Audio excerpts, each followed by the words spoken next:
Արցախում հացահատկի բերքահավաքի հիմնական փուլն ավարտվել է, ընդհանուր առմամբ այս տարի 58,500 հեկտար հացահատիկ է ցանվել, ցանքն անցած տարվա համեմատ գրեթե չի ավելացել, իսկ ահա հավաքված բերքը գերազանցում է անցած տարվա ռեկորդային ցուցանիշը։ Մենք անցած տարի 2016 թվականին 150,000-ը ունեցանք ցորենի, գարու, հաճարի, հնդկացորենի եւ եգիպտացորենի ցուցանիշներով։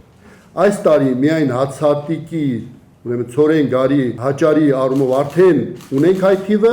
Ավելի ուշ եգիպտացորենի բերքահավաքը կլինի մոտ 3000 հեկտար ցանքից գյուղնախարը առնվազն 15,000 տոննա բերք է ակնկալում։ Եգիպտացորենի հիմնական մասն էլ կարտահանվի։ Արցախում արտադրված հատիկի կեսից ավելին արտահանվելու է, սպառման մտավախություն չկա, որակն էլ միանգամայն բավարար է։ Որակը համեմատաբար ավելի բարձր է, քայլ առ քայլ, տարի առ տարի բարելավում է։ Գառնանացանի արդյունքից էլ նախարարը գոհ է, ցանքսերը կրկնապատկվել են, ծրագրում պտղաբուծության զարգացումն է, շուտով Արցախում ձիթենու այգիներ կլինեն, իսկ առայժմ նռան այգիներն են ընդլայնվում, այս պահին 1000 հեկտար է, առաջիկայում կավելանա մի քանի անգամ։ Առաջիկա